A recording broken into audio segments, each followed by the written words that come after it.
Hello. So standing Pilates section here today.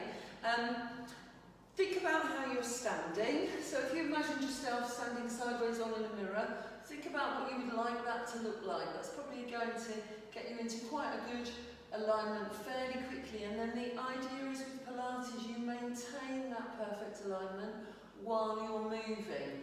That's what causes the core to work. Not standing like a statue, but maintaining that while we're moving. So that's what I'm going to be talking about. So your best alignment you can get into to start off with, feet just about slightly apart, and let's place your hands onto your ribcage, fingertips just touching, and just take a couple of breaths to start off with.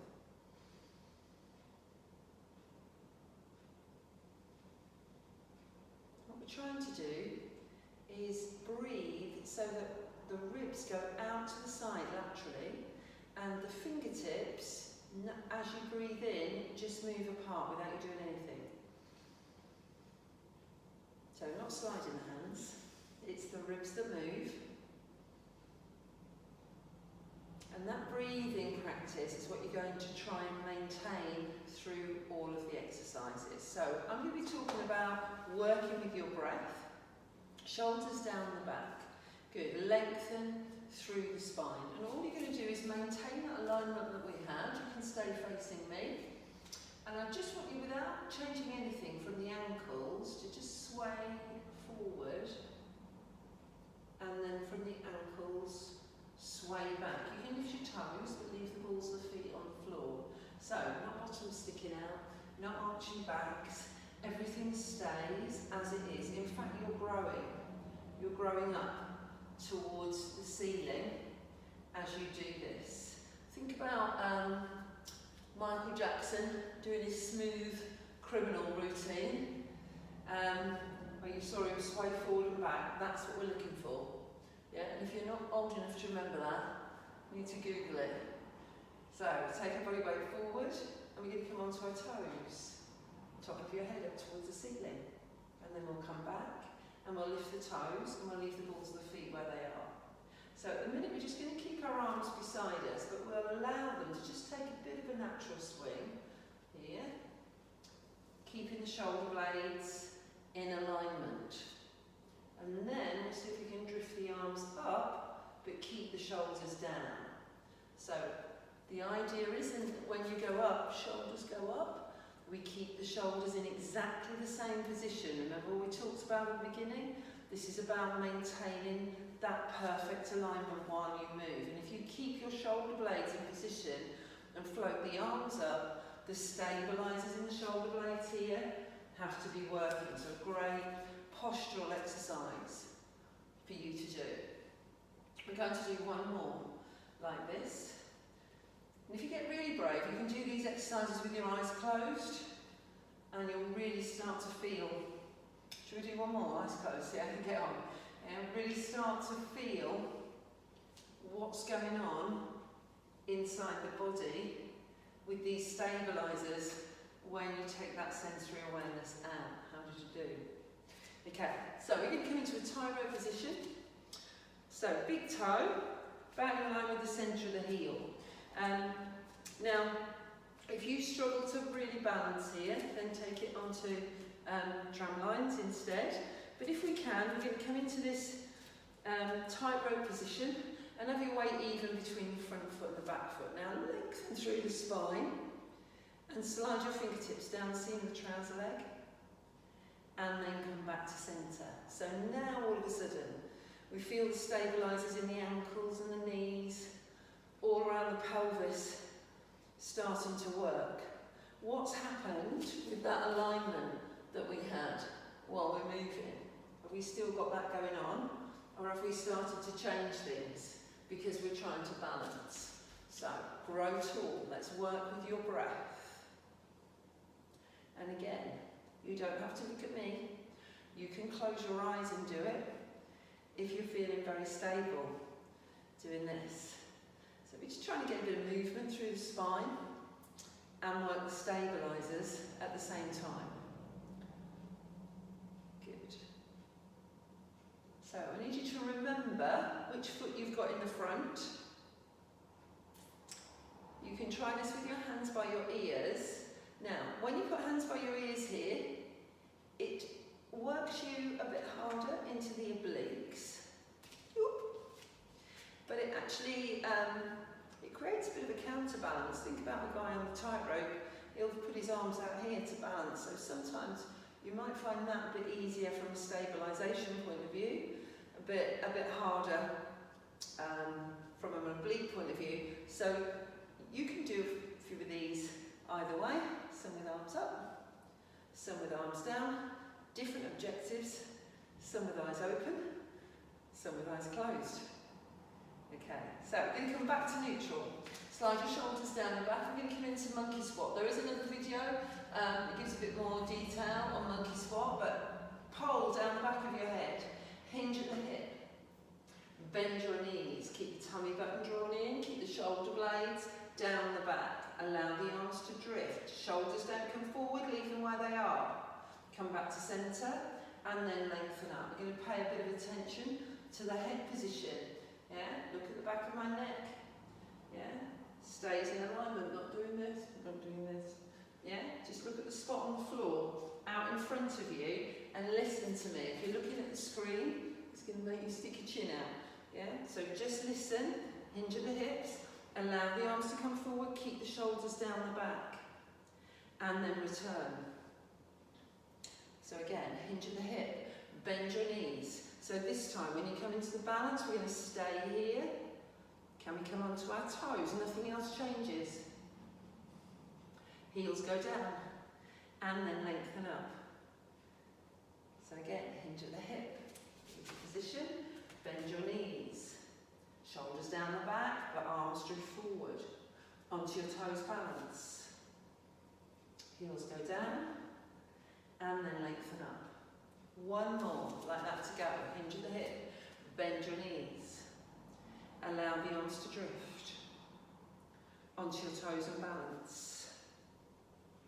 Heels go down. And then lengthen up. So let's take the other foot in front. Back to our tightrope position. Lengthen through the spine. Slide the shoulders down the back. Push the top of your head up towards the ceiling. Slide the fingertips down the seam of the trouser leg. Come back to centre. Sometimes you'll find it's easier for you to balance one side than the other. Pilates helps to even that out. So if it's harder for you to balance one side than the other, you don't have to wait for me to stand in a tightrope and do this. You can do this while you're waiting for the kettle to boil. Yeah, you can stand in a tightrope while you're cleaning your teeth, brushing your hair. It's all good practice. So remember, we said we can keep it like this, or we can place the hands by the ears. We're thinking slow and controlled. I'm working with my breath. One breath as I go over, one breath as I come back. Doesn't matter if it's a breath in or a breath out, but one breath as I go over, one breath as I come back in. Feeling the ribs expanding out to the side.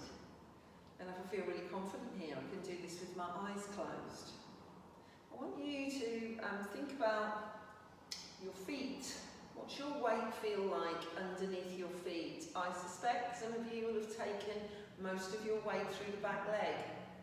Let's get it even.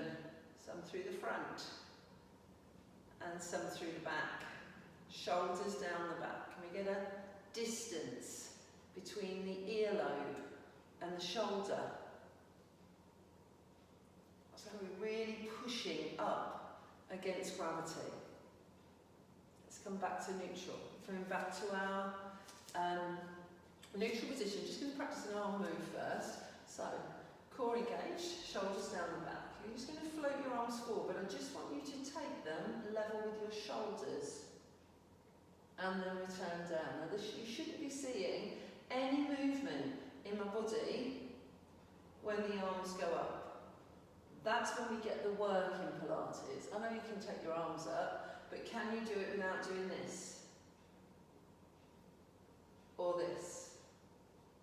I know I'm over-exaggerating, but everything in position. Where's your weight underneath your feet when you do it? Has it now rocked a bit more through the balls of the feet or the or the inside. I want you central here. Now, take the arms here, stay here. Now, take them out to the side, nothing else changes. Grow to the top of the ceiling. Good. Come back to centre, and then down. Have a look at that from the side. So, everything stays in position. I'm still looking at myself in the mirror. It's my best position in my best dress. Arms out to the side. Coming back, and then down. So I lengthen through the top of the head. This is where I'm pushing, and then I'll open out. Oh, that should feel good if you've been sitting in a chair a lot. Okay, so I'm going to hinge at the hip, bend my knees, chin tucked in. Think about that position. Allow the arms to drift, just level with the shoulders. Return back and lengthen up. Have a look at that again.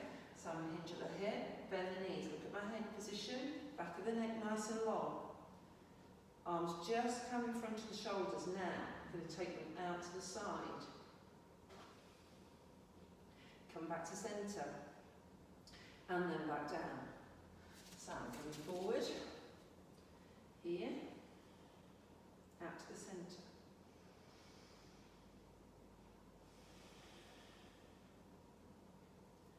If I feel really clever, I might be able to balance on my toes when I do it. So here. On my toes down. Back to centre.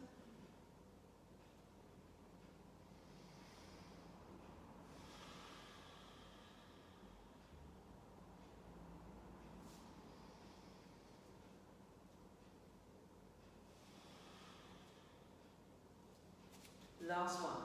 Here we go.